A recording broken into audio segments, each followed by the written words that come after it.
I do not know any more effective weapon to kill poverty, inequality, exclusion, discrimination, and to build a more shared society.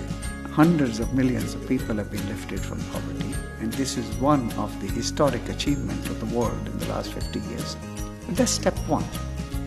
I think that's one of the most important things about, like a just, balanced economic model that people feel there's efficiency.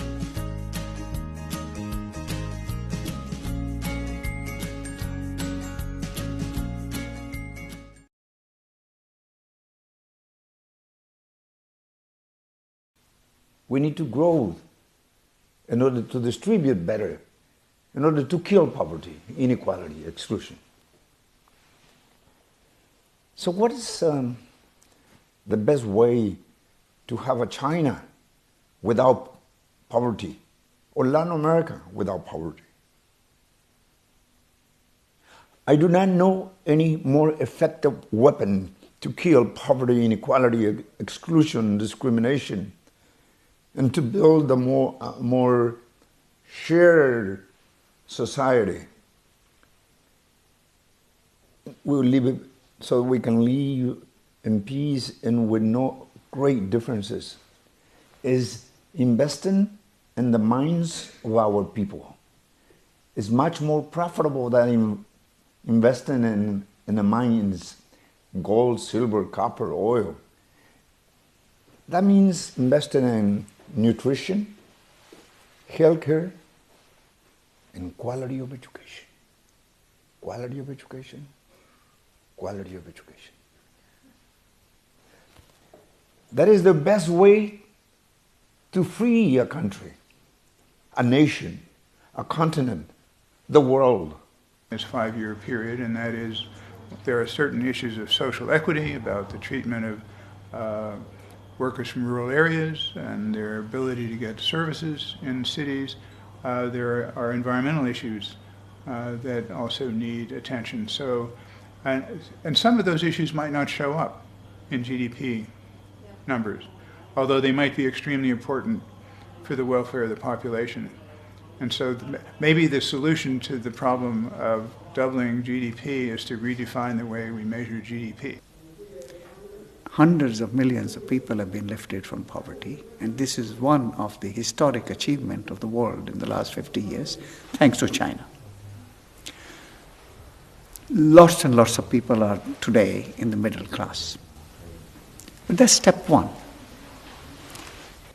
Just because people are no longer poor or hungry doesn't mean the battle is over.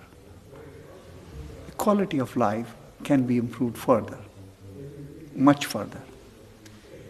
So the next stage now is that people not only eat, but they eat better food. They have better education. Their quality of life is better, including the air they breathe, the water they drink, the housing they live in, the education that children have.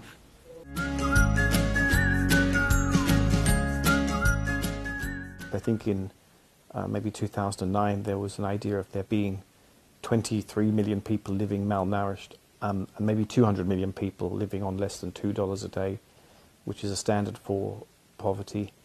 Well, now I think living standards on the whole have risen, so people's sense of being poor kind of probably is stronger than before, even though they may, in relative terms, comparatively not really be poor. There's a lot of people beyond the 80 million who feel that they're not doing well. So I think to have a way in making people feel that they are getting good results from all of economic development is very, very difficult.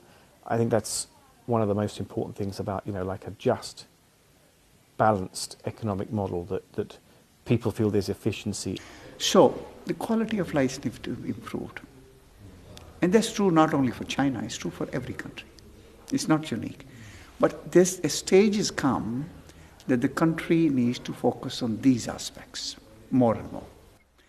So for that purpose, for good of the world, good of China, we need to improve the efficiency of the economy. That requires different measures, different technologies. different institutional mechanisms, different prices. So this transition in the economy is absolutely essential. It requires different policies, it requires different strategies. So what the country is planning to do is very timely, has to be done, should be done.